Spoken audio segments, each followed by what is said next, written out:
we're going to have Ben and Hannah. So Ben is studying music here at QCC, and he was a huge asset to this internship program because he came with an extensive knowledge of the Holocaust and of Judaism in general. Not only did he go to a Zionist sleepaway camp, he visited the Holocaust Museum in DC, and while he was there, he lobbied about the genocide in Darfur.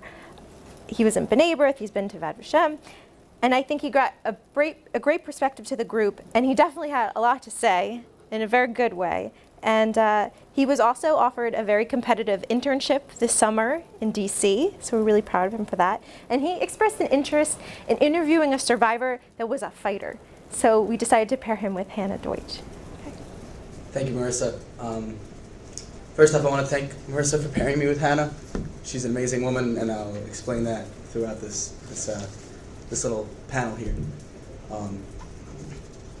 As Marissa stated, first I want to go into my background a little bit. As an American Jew, the Holocaust has been involved learning about it in every facet of my life, whether it be at a public school history class, at my temple where a survivor came to speak to the group, or even as a counselor at the Zionist camp, Young Judea Sprout Lake, where I'd be creating lesson plans for those campers.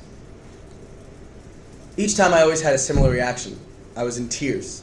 I usually don't cry. I'm not a big crier, but when I learn about the Holocaust, I'm usually very, I'm overcome with emotions.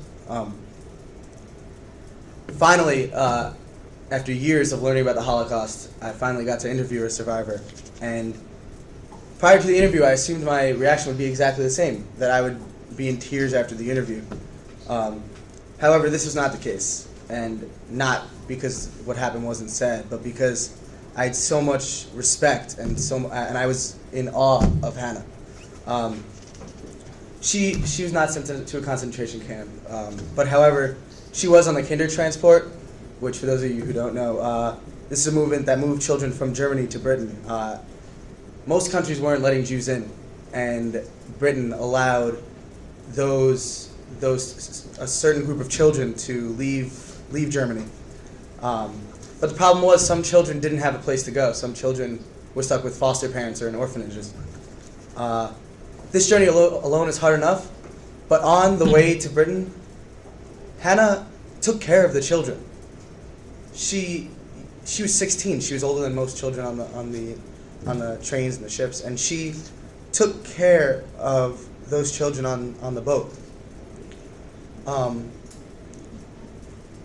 On top of this, when she arrived in Britain, she studied nursing, which on its own is an amazing feat.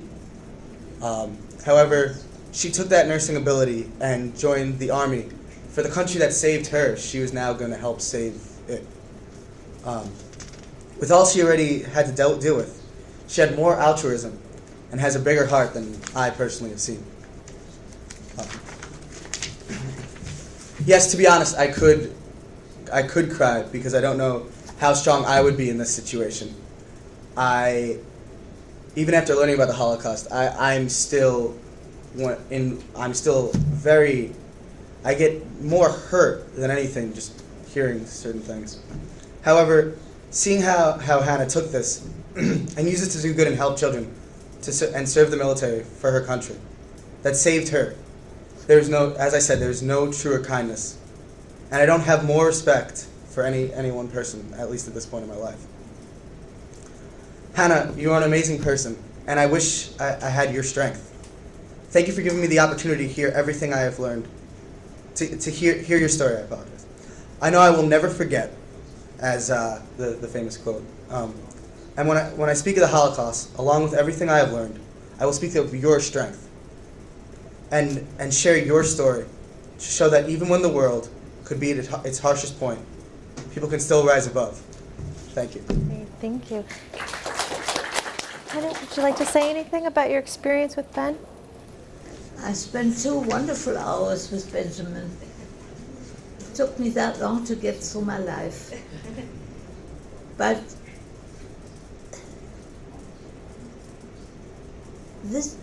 he is my 4th or 5th intern. And I speak in many places, in schools, colleges, in organizations, and synagogues. And I talk about this program and how wonderful this is.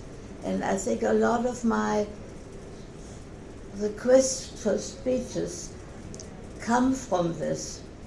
But most of all, I tell them in the end, you see, when I'm not anymore, then I'm still here, because I have all these students that talk about my life.